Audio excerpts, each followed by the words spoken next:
So in the past couple of weeks, we've looked at both synchronous and asynchronous tools and how they might support learning in the remote contexts in which we all find ourselves at the moment.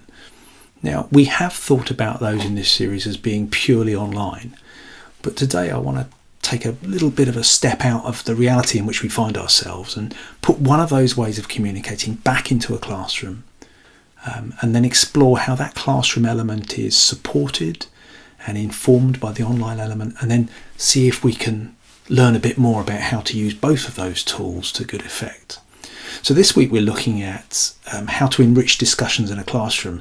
So what I'd like you to do, if you can, is to think about what does or what did classroom-based discussion look and feel like in your physical classroom, either between students or between students and yourselves or whomever.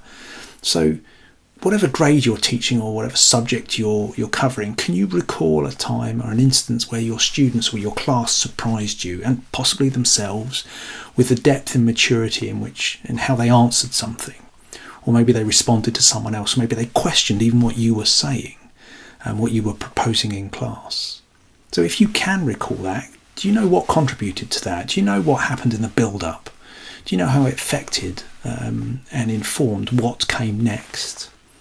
Now, what I'd like you to do today is, in the blog post that accompanies this video, take a look at the video further down, which is included in the blog post. It's the one taken from the school in the northwest of England. Now, it is a fairly brief example. It's only 4 or so minutes. An example of a teacher who is in fact the head teacher of his school. He's the principal. He's using online tools to improve the quality of discussion in his classroom. Now, no matter what grade or subject you're teaching, it might be easy to look at this and go, well, I don't teach 16 and 17-year-olds or English literature as far away from my teaching as you can get. But what I'd like you to do is look at that through your teaching professional lens. See it as a teaching professional and just start to maybe unpick some of what's going on.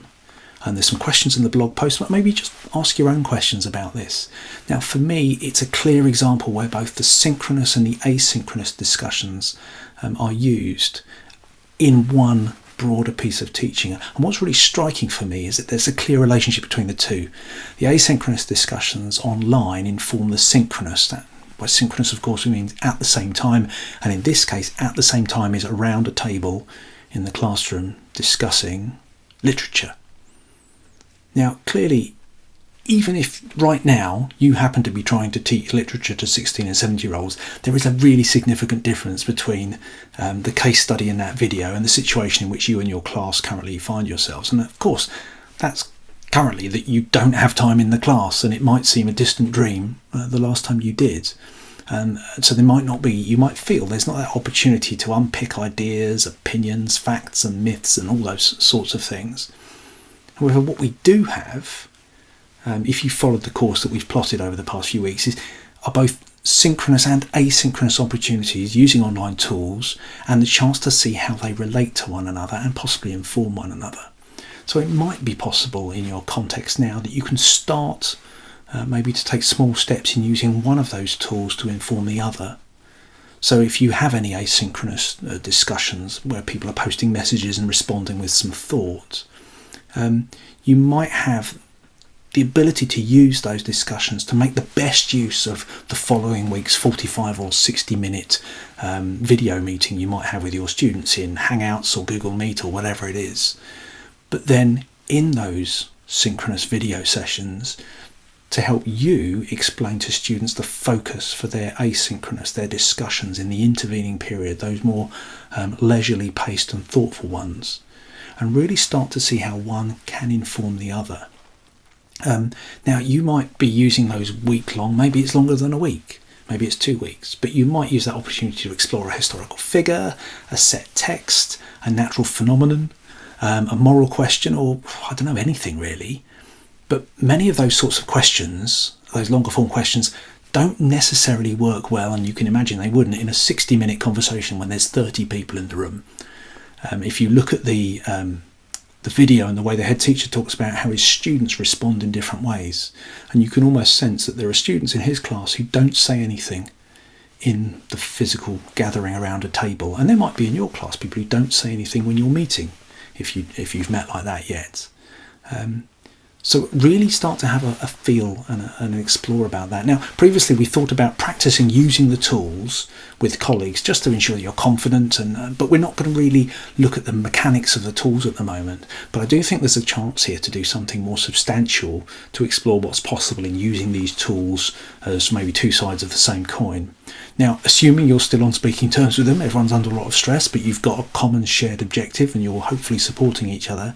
And if you'd like a distraction from other things, you could work with other staff in your school to use both of the tools in creative ways. There's a lot of people around at the moment using these synchronous tools, the video meeting tools, to do book clubs and book groups to discuss a piece of literature or something, which is something people normally go to houses to do.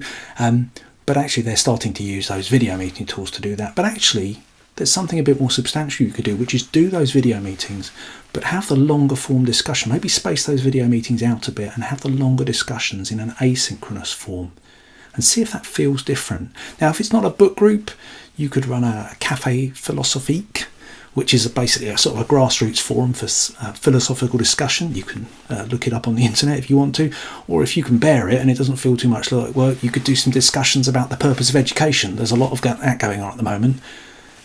Or your school's philosophy of teaching. Now, don't go there if it's just going to cause you pain, but really think about how you can insert some more substantial thought and discussion, and see if when you do that, that changes those 45-minute catch-ups.